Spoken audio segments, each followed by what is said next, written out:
My name's Angelo, and welcome to We Want Picks. Before I break down the entire UFC London fight card and we talk about who you should have in your lineup and who you shouldn't, go to WeWantPicks.com and sign up for premium membership, because if you're serious about daily fantasy, we have all sorts of tools and features that are really going to help you out. First, we have ownership projections. So if you're a big tournament player, ownership projections are very, very important for you and how you build your lineup. Two, we rank every single fighter in their price category. So 7,800 to 8,400, who you should get, who you should avoid, and that will really help you fill in gaps, build your lineup as well. Then we also identify our biggest fade, our must-haves, and everything in between. So become a premium member now at WeWantPicks.com. Scroll to the top. There is a Become a Member button. It's $10 a month, which is really $2.50 per event. And I promise you, with all of that insight, you'll make the money and you'll be able to cover that. So WeWantPicks.com, scroll to the top, click Become a Member, $2.50 a week. Super easy. Now let's break down this entire UFC London fight card. Weigh-ins are over. Everybody made weight. There were no issues. And we're going to start from the bottom and work our way up to the top. So opening up the card, we got Nicholas Dalby taking on Claudio Silva. Nicholas Dalby, he's a karate-style striker. He's mobile. He switches stances. He's a pretty solid guy. The problem is, this no decision, that was a loss. And then Runson tested positive for some drugs. So he's really 2-3 in his last 5. But in those wins, he scores not very well. And at $8,800, the reality is I'm not going to spend that money. I do think he wins. Claudio Silva's pretty tough, though. He's a good grappler. He throws big, heavy punches. He charges forward. And, a Claudio Silva win is a very fruitful one because he's winning by stoppage. And even in his decisions, he's getting those takedowns and scoring those points. So 84, 85 in those decision wins. I think Dalby wins. He's not going to be in my lineup. Claudio Silva might be a solid spot if you're looking to, you need an underdog to round it all out. And this is actually a very tricky card because there's a lot of fighters in that position that I think win and aren't going to be worth it. Mandy Baum, she's coming off a loss in her UFC debut against Ariana Lipski. She was dominated in the striking. Her strikes were tripled, I believe. So she was smoked in that fight. So don't worry about that. And she's fighting Victoria Leonardo. Victoria Leonardo, she's the veteran as far as this matchup's concerned. And it's easy to say, she's got 2 losses in the UFC. But look at this. Melissa Gatto, Manon Farrell. These are tough fights, and those were, they were their UFC debuts, so it's hard to know how good Melissa Gatto really was, how good Manon Farrell was, and now we know. So Victoria Leonardo is very tough.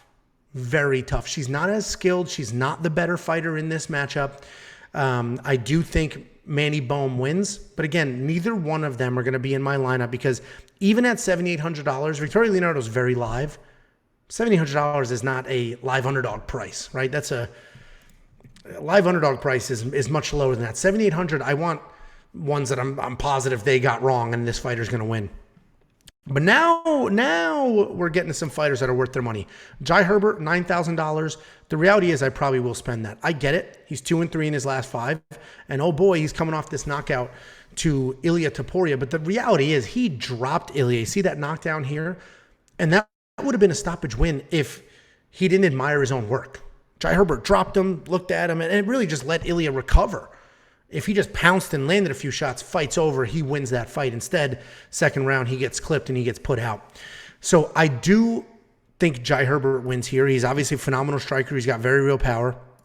He's fighting Kyle Nelson. Kyle Nelson's also a solid striker who has real power. He's been in the UFC for a while, but he's only got that one win. I just think Jai is better everywhere. I think he's going to pick him apart. I think Jai has better power. I like Jai Herbert to get the win here. There are not many $9,000 fighters that I'm going to have in my lineup, but Jai Herbert will likely be one of them. Then we have Muhammad Mokaev. He's like the prospect galore. He's fighting a UFC debut, Charles Johnson, but Muhammad Mokaev, nasty wrestler. He's a Dagestani wrestler. He's English, but he's a Dagestani wrestler. And he's got, he's just got that it factor. He comes forward. He's dominant. He's busy. In this fight here, you'll see, 0 takedowns. But there was a submission. It was a guillotine. He sucked it up. He got that in. And it was over Cody Durden, which, all of a sudden that win's looking a little better.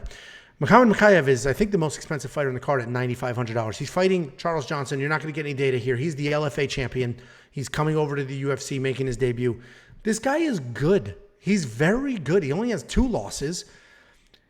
The problem is, yeah, he's got good hands. He's got good pressure. He's very skilled. He's very confident, which is what I like about him. I see him getting taken down, but just getting back up and not being afraid to throw things.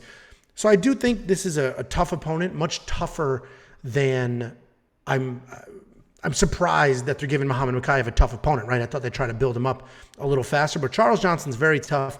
I do think the wrestling is going to be entirely too much. I think Muhammad Mokaev gets it done, either a ridiculous decision with a million takedowns in control time or some sort of stoppage. Charles Johnson's certainly live, and this is live money, $6,700, but I just think the wrestling is too much. I will probably spend the $9,500.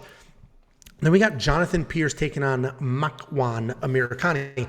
Jonathan Pearce, both of these guys are nasty wrestlers. Jonathan Pearce averages, I think, 7 takedowns per fight. McCann Amirkhani averages about 4 takedowns per fight. And that's their game plan. They both come forward. They set a nice pace. Jonathan Pearce has decent BJJ as well. And we just look at these wins. 96, 123, 134. But even in the decision, 96, because he had 6 takedowns, 11 minutes of control time. So Jonathan Pearce at $8,700, I think he's worth the money. He's probably going to be in my lineup. He scores really, really well. But Amirkhani is legit. He's also a very, very good wrestler. The problem is he does tend to fade. He tends to slow down. He tends to start to gas. That's, I think, actually going to be the biggest issue here. But Amirkhani is very dangerous. A lot of you love him in this matchup. And if you do, grab him at $7,500 for sure, because he also is a takedown machine. These 3 fights are losses. These are losses. And he has 13 takedowns in those 3 fights. This guy's going to get takedowns, and he's going to do what he does in fights. I just think in this matchup specifically, Jonathan Pearce is going to shoot first, get those takedowns first. But Amirkhani's certainly live. So pick your side. I think they're appropriately priced. I'll probably spend the Jonathan Pearce money. That takes us to Nathaniel Wood and Charles Rosa. I think Nathaniel Wood smokes Charles Rosa. It's just that simple. He's a very, very good striker. He's got solid, dirty boxing, a 75% takedown defense. So you don't want to go with the ground, Charles Rosa, and I don't see Nathaniel Wood doing that. And Charles Rosa has miserable takedowns. He's a decent striker, very good at jiu-jitsu, but he needs to be on top to do well in jiu-jitsu. So I just don't see that happening. Nathaniel Wood gets it done, but $9,400 is a lot of money. And yes, he does score well. Look at the 90 points in this decision over Castaneda. These were submissions, because I don't think he's going to finish Charles Rosa, because Charles Rosa is incredibly tough. So Nathaniel Wood does score well. I think Nathaniel Wood wins, but I'll probably go with Muhammad Mokaev over Nathaniel Wood, because I think he's more live for a stoppage, right? Muhammad Mokaev, I think, can get a stoppage. Nathaniel Wood, probably not. It's probably going to look something like this, which, 90 points is not terrible. So pick your poison there, but I do think Nathaniel Wood smokes Charles Rosa. And let's just look at Charles Rosa here. In these losses, he just can't get it going. This Jackson fight, that poor guy was mauled by another grappler, essentially. This Justin James fight, he almost gave that up. Justin James had Charles Rosa on ice skates, and instead of throwing punches, decided to shoot a takedown, which made absolutely no sense.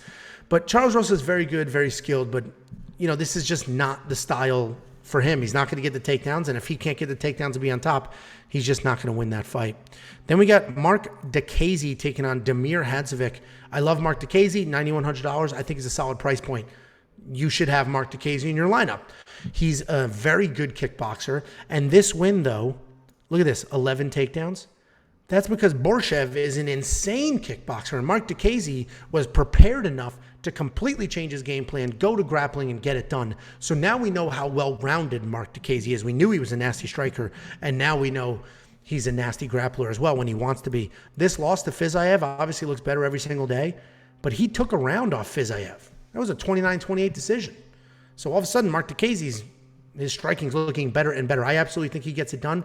He's fighting Damir Hadzovic. Damir Hadzovic, he's an okay striker, but he's probably looking for those takedowns, trying to look to get it to the ground. And, I just like Mark DeCasey to defend the takedowns. I like Mark DeCasey to get this done, potentially even get himself a stoppage. Damir Hadzovic is tough, but I could see a potential stoppage here similar to the Taismov stoppage. So, again, Mark DeCasey, $9,100. Very few people in the 9,000 range that I like, and he is one of them. Mason Jones taking on Leavitt Klein. This is short notice. Mason Jones was told, you're going to be on the UFC London card. You're going to fight. We don't know who yet, but you're going to fight. So he's saying he did a full camp ready to go, but he didn't get his opponent till Sunday. That's when they officially announced it. So if he was full camp ready to go, great.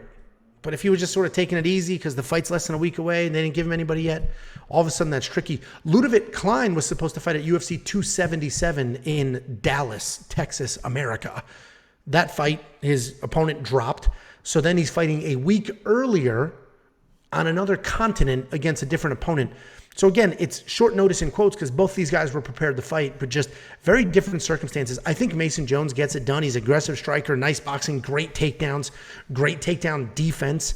So I do think Mason Jones gets this done. $9,200 is a lot of money. And the reason it's a lot of money is because Leavitt Klein's a nasty striker. He's a nasty technical striker, and we know he can grapple. Yes, he lost to Mike Trizano, but Mike Trizano is a very good kickboxer as well. But he had 4 takedowns in that fight.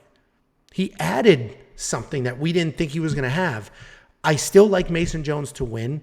The money's a lot to spend, so I'm not positive what to do there, but I think the circumstances around this fight, Mason Jones training, but he doesn't know for who, that's a better situation to be in than Leavitt Klein, who on a week's notice has to figure out, can my corners fly to another country? Can I fly to another country? Is everything in order? I was doing my weight cut for 2 weeks from now, not 1 week from now. So now I really, depending when he water loads and depending what he does with his body, there could be some circumstances there. Granted, this is up in weight. It's 55 instead of 45, but still, I think it's easier for Mason Jones to step in with a new opponent than it is for Leavitt to change everything.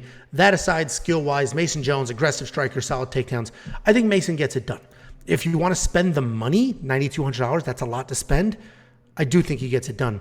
Then we got Volkan Oezdemir taking on Paul Craig. Volkan Oezdemir, yeah, listen, he's a very good striker. Very good striker. More of a boxer than a kickboxer. Doesn't kick very much, but he's got power in his hands. He's got fancy footwork. Horrible, horrible takedowns. And that is fantastic. I love that his takedowns suck because I don't want him to try any. And he's fighting Paul Craig.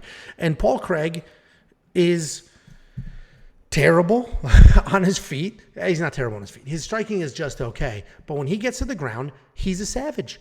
He's a savage. This Nikita Krylov fight was getting beat, pulled off the submissions. This fight is insane. Or so no, where are we? Where is the Ankalaev fight? This Ankalaev fight, he was getting dominated. And with 1 single second left, 1 second left at the end of that fight, he pulls off a submission and gets it done. And that's Paul Craig. Takes a beating, but if you go to the ground with him, he'll catch you in something. I just don't see that happening here. Volkan Oezdemir is a much, much better striker. Paul Craig does not have takedowns. He has miserable takedowns. Very good jiu-jitsu, but terrible takedown. So I don't see him getting Volkan Oezdemir to the ground. Volkan's got an 80% takedown defense. So I think Volkan pieces him up, lights up Paul Craig on the feet, doesn't even explore the ground, and that's what you got to do when you're fighting Paul Craig. So Volkan Oezdemir, $8,500, a very solid price point. Very solid price point there, especially if you think he gets a stoppage. Molly McCann taking on Hannah Goldie. Listen, Molly McCann stole the show last fight. Great fight with Luana Carolina, ended with the spinning back elbow. But she is not a stoppage fighter. She is a decision fighter. Look at this. All decisions. She is a decision fighter. This just happened. This knockout just happened. So, but if we look at her decision wins, 93, that's not terrible. 109, that's not terrible. 5 takedowns, 2 take. So Molly McCann is a very good fighter. She probably wins this fight, but 0% chance I spend $9,300 on Molly McCann.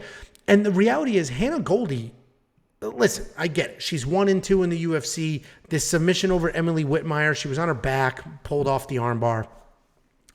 But she's fast, she's busy, she's strong as hell. She doesn't really use the strength like Jessica Andrade uses hers. But she's fast and busy, and she's starting to put it together. I think Hannah Goldie loses, but I don't think she gets steamrolled. I don't think she gets stopped. Therefore, Molly McCann's not worth the money, in my opinion. And a lot of people love Molly McCann, and they're, oh, Hannah sucks. Don't fall into that trap. Plenty of fighters to choose from. Then we got Nikita Krylov over Alexander Gustafsson. This is another super tricky fight because Nikita Krylov, he's coming off that loss to Paul Craig. He was beating Paul Craig's ass, took him down, got submitted. Really stupid thing to do. But he's very good. He's a very good striker. He's, look at his losses. Glover, Teixeira, Ankalaev. Like, these are quality losses to quality opponents. And he's very, very good. This Ed Herman win was incredible. Yes, it's a little while ago, but he came forward. The exchange that he started and then a head kick knockout just inches from his face was absolutely incredible. Nikita Krylov is a very, very good striker and grappler when he wants to be. But he's fighting Alexander Gustafsson. And if you think Alexander Gustafsson is a washed-up hack who has retired and then come back, then yeah, Nikita Krylov should be in your lineup because he should steamroll an older, retired fighter. But Alexander Gustafsson at one point in time was one of the best in the world. One of the best in the world. And a lot of people think, first of all, he beat Glover Teixeira, who could, 30 more seconds in that fight, is still the light heavyweight champion of the world. He beat Jan Blachowicz. A lot of people think he beat John Jones. So Alexander Gustafsson is a very good fighter. He's on his skid. He started to really lose it. I just don't know what you're going to get 2 years later. I don't know if he wants to fight. I don't know what he's going to look like fighting. I'm not touching this fight at all because if Alexander Gustafsson looks motivated, cares at all, he's much better than Nikita Krylov. But if it's, he's 5 years removed from his last win. If it's that Gustafsson, then Nikita Krylov steamrolls him. So I'm just not going to touch it. There's too many questions there. Then we got Paddy the Baddie taking on Jordan Leavitt. Here's the reality. Paddy Pimblett is hittable. I think he's got a lot of holes to plug up before he's the next big thing, but he is good. He is talented. But he's more of a grappler than a striker. He's got some wild striking. He's got some power in his hands. But he really is a grappler. He's fighting Jordan Leavitt. Jordan Leavitt's a nasty grappler. Jordan Leavitt's the Monkey King. He's a nasty grappler. He's snatching things up. He's catching people in scrambles. He's doing things like that. So the reason the UFC did this matchup is because Jordan Leavitt's hands are miserable. Pillow fist, he's not. Paddy is so hittable. He's been hit in both of his UFC fights hard. That's not going to happen here. Jordan Leavitt's not going to hit Paddy Pimblett to the point where Paddy's going to care. And even on the ground, Paddy is a grappler. He's not a striker. He's a grappler who has wild striking with some power. So obviously, Paddy should not be on the ground with Jordan. I think Jordan's the much better grappler, but I think Paddy gets this done. He should probably be in your lineup. $8,900. I love that he's not 9,000 something. Paddy Pimblett should probably be in your lineup. If you're a Paddy hater and you love Jordan's jiu-jitsu, then yeah, maybe go that route, but Paddy should probably be in your lineup. Chris Curtis, Jack Hermansson. Chris Curtis stepping up on short notice.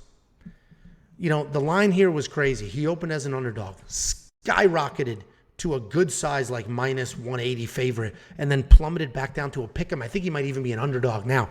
Chris Curtis has really nice, clean boxing, decent takedown defense. But if you can take him down, you can hold him there. He's coming off this win over Rodolfo Vieira, world champion grappler, right? World champion grappler, Rodolfo Vieira. And he won that fight. He defended all the takedowns, but he only scored 78 points because there was no real grappling in there, for him, and he didn't land that many strikes. And on top of it, he was starting to lose some of those striking exchanges, and you could argue that the eye poke is what saved Chris Curtis from losing this fight. And he's fighting Jack Hermansson. Jack Hermansson, he's coming off this loss to Sean Strickland, but he landed 137 significant strikes. Every single strike was significant, actually. 137 significant strikes. He was 0 for 8 on takedown, so he had the strike, and he looked okay doing it. I do think Chris Curtis wins, but there's a very real argument for Jack Hermansson in this fight. If he gets it to the ground, he should be able to dominate from there. His striking is not very bad. His cardio is solid, and we saw Chris Curtis fading in that last fight against Vieira, and that was a tough fight against Vieira just a few weeks ago. So he came off a tough 3-round fight, barely healed up, accepted this. Now he's got to heal and train and fly across the world. And also keep in mind, he's a welterweight. Chris Curtis is a welterweight. He's just been fighting at middleweight because that's what the UFC is giving him, but he's a welterweight. So I think Chris Curtis wins because he's proven he could defend takedowns and he should have the better boxing. But there's a real argument for Jack Hermansson, so pick your side. One of those guys should be in your lineup. This is the perfect 8,200, 8,000, perfect price points for them. And then we have the main event, Tom Aspinall, Curtis Blaydes. Listen, this is another pick your side. The pricing is phenomenal. It's a 5-round fight. Whoever wins is going to score 1,000,000 points. Tom Aspinall stops Chris Curtis and scores well over 100 points, or Chris Curtis gets 1,000,000 takedowns and either stops Tom on the ground or scores ridiculous with a takedown grapple fest. It's just literally that simple. Personally, I like Curtis Blaydes. Was I saying Chris Curtis? I like Curtis Blaydes to get the takedowns, get the control time, and win this fight. Tom Aspinall is very talented, crazy hands. I know he's a BJJ black belt. I know he is. But jiu-jitsu off your back doesn't matter. It's not going to matter here. Curtis Blaydes has not been submitted. Tom Aspinall is not going to be the guy to do it. Not if we go look at some of the people. Let's look at who Curtis Blaydes has beaten. So Chris Dawkins knocked him out. Rosenstruck, that was a decision. Derek Lewis, he won that first round, then got caught big time uppercut in the second. Volkov, Dos Santos, Abdul Karimov, Willis Ngannou, Overeem, Hunt, Olenek. You're going to tell me that Tom Aspinall is more dangerous on the ground than Alexei Olenek? And my point here is that I think Curtis Blaydes just gets 1,000,000 takedowns, gets this fight done. But the pricing is perfect for both of them. If you are all over Tom Aspinall, then he needs to be in your lineup. He's dirt cheap. I'm going Curtis Blaydes. Guys, thanks for the watch. Join our free Discord to share your picks, share your bets, do all the things, pick people's brains. And don't forget, become a premium member. It's $2.50 a week. You get ownership projections. We rank every single fighter by price category. We give you our biggest dog, our biggest fade, all the insight you could ever need to build winning lineups and make money. And that's only on the DraftKings side. Also, you get early bets, picks, monkey knife fight, everything. It's $10 a month. That's $2.50 a week. Go to WeWantPicks.com, scroll to the top, click Become a Member. We'll see you guys for the rest of our content later this week.